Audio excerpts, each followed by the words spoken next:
Hey again, it's Roy from Sulphur City Foundry down in New Zealand. Today I want to touch on a boutique saber manufacturer that we represent down here in New Zealand and Australia, and that is Seven Chambers Sabers. They're from the UK, designed by Lewis, and he's a very talented saber designer. We've been kind of keeping an eye on his stuff for the last 6 months plus since the release of his Vestige run, a couple of months before Christmas. And I've got to say, we kind of like what he's got in the pipeline, like the quality of his sabers, and that is something that we wanted to bring on board here, down here at Sulphur City Foundry. So I'm just going to talk you through two of the models that we've received from Seven Chambers just over the last few months, and maybe talk about what's coming in the near future. First, I'm going to look at the Vestige. Now, the Vestige was a limited run that was advertised essentially off a 3D render. People bought in on a pre-order for one of a limited number of sabers at the time. It was only a short run. Okay, so here's a copy of one of the renders that was produced at the time, and you can actually see that the saber came out relatively close to the render. I think the only changes from that original render was around some of the detailing on this collar here, which instead of a polished finish is more of a matte grey powder coat. Got to admit, I do prefer the original, but I think some finishing decisions were made just to make sure that the sabers came out a little more durable at the time. Okay, so what we have here is a slightly modified version that I ordered from Lewis. The original render had actually infilled emitter slots. I had a chat to Lewis, and myself and a few other people in the end ended up requesting some milled emitter slots, which I think for such a beautifully designed emitter was the way to go. So that's actually a feature that he's looking to use in the second version of the Vestige run, which I believe is only a few months out. So those of you who missed out on one of the original hilts, don't worry, you'll be able to pick up another copy. Second version of the original run was this dark version. I've actually borrowed this for the review off a good friend of mine called Bobby, and I have to admit I kind of regret not getting one of these dark versions, as I do prefer it slightly to the light version, of which I ordered one for myself and I have one spare on the store. This dark version I think is absolutely beautiful. Very nice minimalist saber. A nice powdered coat here. It's kind of a rough, very matte finish. I think it sets off the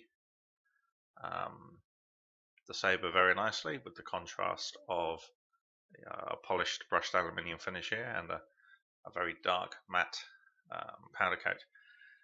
Black leather is very nicely done, red accents as well.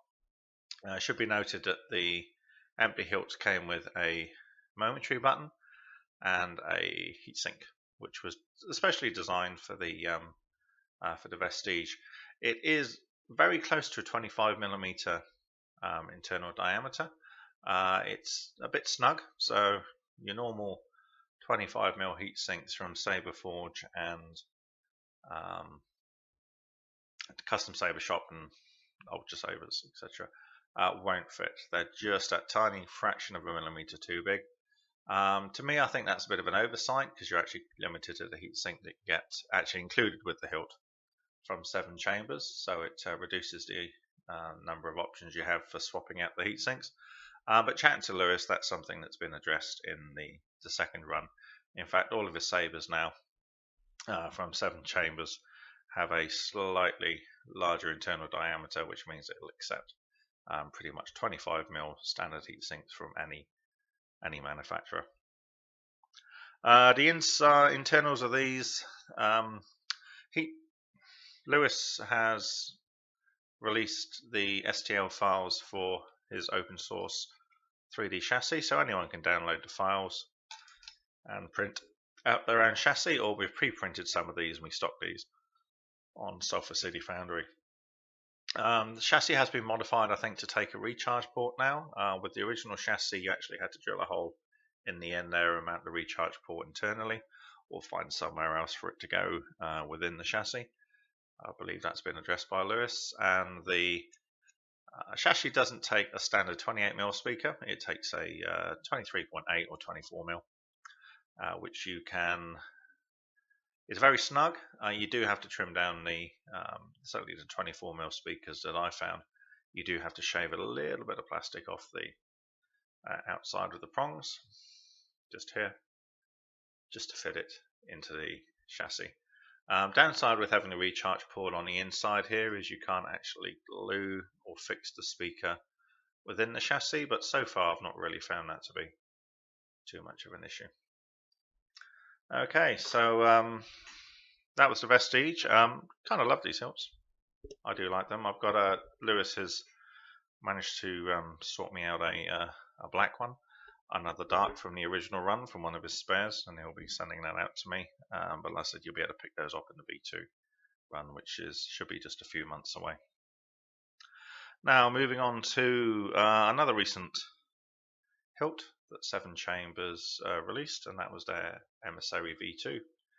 That's based on the success of their Emissary V1, which I believe was a very, very popular hilt back in the day. So a few changes to the hilt. Again, it's a more budget hilt. It's not an expensive one. Certainly not as in the same kind of ballpark as the Vestige. It's a little bit more simple. It's simple turned aluminium, but a nice bit of detailing actually on the hilt. Comes in a powder coat finish, which is different to a lot of the hilt manufacturers that rely on anodizing. And if you like a kind of aggressive gunmetal-y look to your hilts, and this one kind of takes inspiration from the Imperial Knight design as well, that's a really good option. So the Emissary V2s, I believe they've pretty much sold out now. You can still pick them up secondhand from certain manufacturers. I know JB Garza from RGB Custom Sabers had a few bare aluminium ones he was selling off, I think for about $75 US. So that's an option for you if you're in the States. Or like I said, you can look at picking up one of the finished hilts. A particular nice one that I've got is it was one of 10 of the Emissary V2s in the same rough, very matte black powder coat finish that came on the Vestige. A very aggressive Sithy hilt. I've installed this with a nice recessed latching switch, red LED. Not overly sure on the durability of the powder coat, certainly around some of the sharp edges. I've had a couple of little bits peel off, and I think that's probably why the powder coat option was changed from this one of 10 to a new different dark powder coat, which is a real shame if it was done that, if it was changed for durability options, because I think this is actually a beautiful finish. I actually received 2 of these. I sent one of these down to a buddy in Christchurch here in New Zealand, and he absolutely loves it as well. It's quite weird that, funnily enough, off paper and off the renders, the less aggressive finish seemed to be the most popular in all of the groups and the forums. But actually holding these in your hand, I really like this option.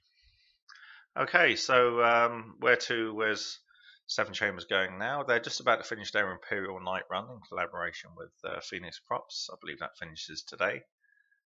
So if I get this video out quick enough, you can maybe just jump on that pre-order. We will be having a short run here at Sulphur City Foundry. We'll be bringing in 3 of the Phoenix Props Seven Chambers Imperial Knight Sabers. They're a limited run of 150. So like I said, we'll be getting 3 of them.